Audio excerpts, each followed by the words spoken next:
ఇక ఏపీలో రాజకీయాలు హీటెక్కుతున్నాయి. ఒక్కో నియోజకవర్గంలో అభ్యర్థులను ప్రకటిస్తూ వైసీపీ దూసుకుపోతుండగా టీడీపీ జనసేన కూటమి మాత్రం ఇంకా సీట్ల సర్దుబాటుపై చర్చలు కొనసాగిస్తూనే ఉంది. వైసీపీ అధినేత జగన్ పులివెందుల, టీడీపీ అధినేత చంద్రబాబు కుప్పం నుంచి పోటీ చేయడం ఖాయమే. ఒక్క జనసేన అధినేత విషయంలోనే ఇంకా గందరగోళం కొనసాగుతోంది. పవన్ కళ్యాణ్ ఎక్కడి నుంచి పోటీ చేస్తారనేది క్లారిటీ లేదు. ఈ నేపథ్యంలోనే మా జిల్లాలో పోటీ చేయాలంటే కానే కాదు, మా జిల్లాలోనే పోటీ చేయాలని నేతలు డిమాండ్ చేస్తున్నారు.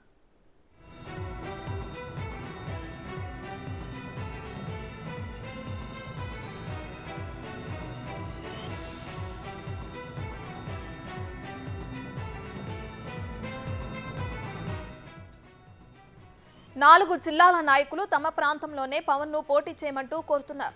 చిత్తూరు, తూర్పుగోదావరి, కృష్ణా, విశాఖపట్నం నుంచి ఈ డిమాండ్లు వినిపిస్తున్నాయి. కాకినాడ, అనకాపల్లి, భీమవరం నియోజకవర్గాల్లో పోటీ చేయాలని నేతలు కోరుతున్నారు. ఒకవేళ బరిలో ఉండకపోతే ఆ స్థానాల్లో టీడీపీకి మాత్రం అవకాశం ఇవ్వొద్దంటూ డిమాండ్ చేస్తున్నారు. తమకు టికెట్ ఇవ్వకపోతే మీరే పోటీ చేయాలంటూ జనసేనానికి షరతులు విధిస్తున్నారు జనసేన నేతలు.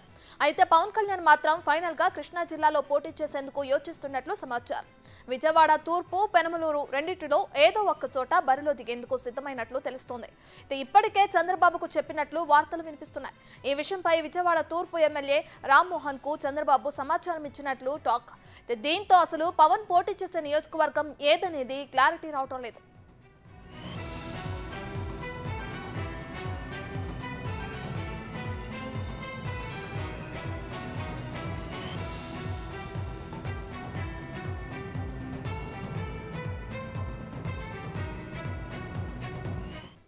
రైట్, ఇదే అంశానికి సంబంధించి మరింత సమాచారాన్ని మా ప్రతినిధి మల్లికార్జున్ అందిస్తారు. సో మల్లికార్జున్, చెప్పండి, అటు వైసీపీ అధినేత జగన్ పులివెందుల నుంచి, టీడీపీ అధినేత చంద్రబాబు కుప్పం నుంచి పోటీ చేయడం ఎప్పుడు మనం చూస్తూనే ఉన్నాం.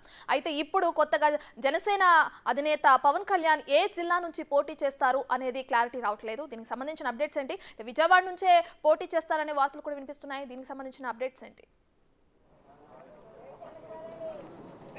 రత్న, ప్రధానంగా 2019లో పవన్ కళ్యాణ్ ఇటు గాజువాక, విశాఖ జిల్లా గాజువాక నుంచి, అలాగే తూర్పుగోదావరి జిల్లా భీమవరం నుంచి కూడా ఆయన పోటీ చేయడం జరిగింది. స్వల్ప మెజార్టీ ఓట్లతో కూడా ఆయన ఓడిపోవడం జరిగింది. ఈసారి మాత్రం 4 జిల్లాల పరిధిలో కూడా ఆయన పోటీ చేయాలని చెప్పి కూడా నేతలు సూచిస్తున్న పరిస్థితి కనిపిస్తూ ఉంది. ప్రతి జిల్లా నేత వచ్చి ఆయన ఈ జిల్లాలో మీరు పోటీ చేస్తే బాగుంటుంది, ఈ సీట్లో పోటీ చేస్తే బాగుంటుంది అంటూ కూడా కొన్ని 4 జిల్లాల నేతలు పవన్ కళ్యాణ్ దగ్గరికి పదే పదే వస్తూ ఉండడం జరుగుతుంది. తిరుపతి జిల్లాలో ఏదైతే పీఆర్పీ టైంలో 2009లో ఏదైతే చిరంజీవి పోటీ చేసి అక్కడ గెలుపొందారో, తిరుపతిలోనూ అక్కడ పోటీ చేసి గెలిచే అవకాశాలు ఎక్కువగా ఉంటాయని కూడా పార్టీ నేతలు సూచిస్తూ ఉన్నారు. అక్కడ సెంటిమెంట్గా కూడా భావించి ఏడా పోటీ చేయాలని చెప్పి కూడా పవన్ కళ్యాణ్కి నిన్న కూడా తిరుపతి నేతలు వచ్చి నిన్న స్వయంగా ఆయన కలిసడం జరిగింది. అక్కడి నుంచి పోటీ చేయాలని కూడా ఆయన విజ్ఞప్తి చేయడం జరిగింది.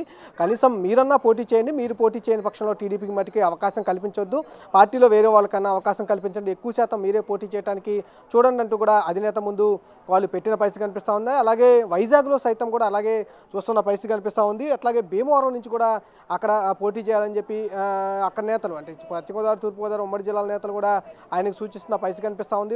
వైజాగ్లో వచ్చి అనకాపల్లి నుంచి కూడా పోటీ చేయాలని చెప్పి ఇట్లా 4 జిల్లాలకు సంబంధించి, ఇటు కృష్ణా జిల్లాకు సంబంధించి, ఇటు పెనమలూరు కావచ్చు, అలా విజయవాడ తూర్పు నియోజకవర్గాల్లో కానీ పోటీ చేయాలని ఎవరికి వాళ్ళు, ఇటు కృష్ణా జిల్లా, తిరుపతి, అలాగే వైజాగ్, దానికి సంబంధించి తూర్పుగోదావరి, పశ్చిమ గోదావరి జిల్లా నేతలు అయితే కొంత పవన్ కళ్యాణ్పై ఒత్తిడి తెచ్చే ప్రయత్నం అయితే చేస్తూ ఉన్నారు. మా జిల్లా నుంచి పోటీ చేయండి, మా జిల్లా నుంచి పోటీ చేయండి అనే విషయాన్ని పదే పదే అధినేత ముందు అయితే ఉంచుతున్న పరిస్థితి కనిపిస్తూ ఉంది. పవన్ కళ్యాణ్ ఏ జిల్లా నుంచి పోటీ చేయాలనే విషయంలో కొంత గందరగోళంలో ఉన్నట్టు కూడా మనం చెప్పుకోవచ్చు. ఎందుకంటే 2019 ఎన్నికల్లో ఇటు గాజువాక కావచ్చు, అలాగే భీమవరం కావచ్చు, 2 నియోజకవర్గాల్లో ఆయన పోటీ చేయడం జరిగింది. 2 నియోజకవర్గాల్లో పోటీ చేసినప్పటికీ సొంత ఓట్ల మెజార్టీతో కూడా వైసీపీపై కూడా ఆయన ఓడిపోవడం జరిగింది. ఈసారి నియోజకవర్గాలు మార్చుకొని ఈసారి గెలిపే, అంటే టీడీపీ కంచుకోటగా ఉన్న నియోజకవర్గాల్లో ఆయన పోటీ చేసి అక్కడి నుంచి గెలవాలని చెప్పి పార్టీ నేతలు సూచిస్తూ ఉన్నారు. పవన్ కళ్యాణ్ ఇదే విషయాన్ని కూడా ఒకసారి ఏదైతే భేటీ జరిగిన మొన్న భేటీ జరిగిన విషయంలో కూడా చంద్రబాబు కూడా ఈ విషయాన్ని కూడా కొంచెం వివరించినట్టు కూడా తెలుస్తూ ఉంది. అంతేకాకుండా తూర్పు నియోజకవర్గానికి సంబంధించి గద్దె రామ్మోహన్ టీడీపీ ఎమ్మెల్యేగా ఆయన వ్యవహరిస్తున్న పరిస్థితి కనిపిస్తూ ఉంది. ఆయనకు కూడా ఇప్పటికే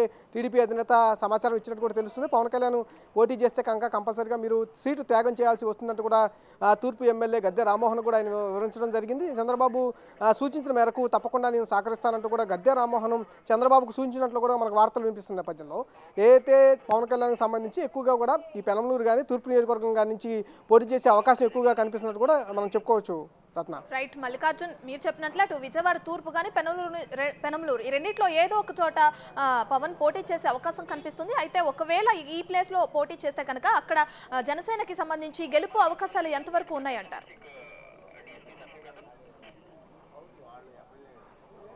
తప్పకుండా రత్న, ఎందుకంటే విజయవాడ తూర్పు నియోజకవర్గం ఎప్పుడు కూడా కొంచెం టీడీపీకి ఫెచ్చింగ్గా ఉంటుంది. మొన్న 151 సీట్లు వైసీపీ అధికారంలో వచ్చినప్పటికి కూడా ఆ వేవ్లో సైతం తూర్పు నియోజకవర్గం టీడీపీ కైవసం చేసుకుంది. ఇదే విషయాన్ని కూడా జనసేన అధినేత పవన్ కళ్యాణ్ దృష్టికి పార్టీ నేతలు కూడా అందరూ తీసుకెళ్ళడం జరిగింది. ఆ సీట్ అయితే మనకి కన్ఫామ్గా సీటు ఉమ్మడి పొత్తులో భాగంగా మనకి కన్ఫామ్గా వస్తుంది. ఇప్పటికే టీడీపీ అక్కడ గెలుపొంది కాబట్టి మనకి ఆ సీట్ అయితే కన్ఫామ్గా మనకి జనసేన తరపు నుంచి పోటీ చేస్తే కనుక కన్ఫామ్గా వస్తుందనే విషయాన్ని పవన్ కళ్యాణ్ దృష్టికి తీసుకెళ్ళడం జరిగింది. పవన్ కళ్యాణ్ కూడా ఇదే విషయాన్ని అక్కడి నుంచి పోటీ చేయాలని పార్టీ నేతలు సూచిస్తూ ఉన్నారు. మీ అభిప్రాయం ఏంటంటే కూడా ఏదైతే మొన్న జరిగిన ఉమ్మడి మీటింగ్ సమావేశంలో కూడా చంద్రబాబు ముందు పవన్ కళ్యాణ్ ప్రస్తావించడం జరిగింది. ఆ ప్రస్తావించిన సమయంలో తీర్పు ఎందుకంటే సిట్టింగ్ ఎమ్మెల్యేగా ఎవరైతే టీడీపీ ఎమ్మెల్యే ఉంటా ఉన్నారో ఆ ఎమ్మెల్యే కూడా ఆయన అభిప్రాయం కూడా తీసుకోవడం జరిగింది. కంపల్సరీగా పొత్తుల్లో భాగంగా ఆ సీటు కనుక త్యాగం చేయాల్సి వస్తే నేను ముందుంటానంటూ కూడా తూర్పు నియోజకవర్గ ఎమ్మెల్యే ఎవరైతే గద్దె రామ్మోహన్ ఉన్నారో ఆయన కూడా వివరించడం జరిగింది. అంటే ఇటు పెనమలూరు కావచ్చు, ఇటు విజయవాడ తూర్పు కావచ్చు. విజయవాడ తూర్పు అయితే కన్ఫామ్గా గెలిచే సీటు కాబట్టి అక్కడి నుంచి ఎక్కువగా అవకాశాలు వినిపిస్తా ఉన్నాయి జనసేన అధినేత పవన్ కళ్యాణ్కి. అలాగే పెనమలూరు నియోజకవర్గంకి వచ్చేప్పటికే అక్కడ సిట్టింగ్ ఎమ్మెల్యేగా ఉన్న పార్థసారథి సైతం టీడీపీలోకి వస్తుందని కూడా ప్రచారం జరుగుతుంది. ఇప్పటికే ఆయన వైసీపీని వీడానని కూడా ప్రకటన చేయడం నేపథ్యంలో అక్కడి నుంచి ఆయన వేరే టీడీపీలో జాయిన్ అవుతా ఉన్నారు. అక్కడి నుంచి ఆయన వేరే నియోజకవర్గం కూడా టీడీపీ ప్రకటించబోతున్నట్టు కూడా మనకు వార్తలు అందుతున్న నేపథ్యంలో కంపల్సరీగా పెనమలూరు కానీ ఇటు విజయవాడ తూర్పు కానీ ఈ రెండు నియోజకవర్గాల్లో ఏది పోటీ చేసినా ఉమ్మడి స్థానాల మీద కంపల్సరీగా ఆ సీటు గెలుస్తుందని కూడా జనసేన అయితే ఆశావాహం వ్యక్తం చేస్తున్న పరిస్థితి కనిపిస్తూ ఉంది. కంపల్సరీగా పోటీ చేస్తే మటుకి రెండు నియోజకవర్గాల్లో ఏ నియోజకవర్గం పోటీ చేసినా జనసేన నేత పవన్ కళ్యాణ్ అయితే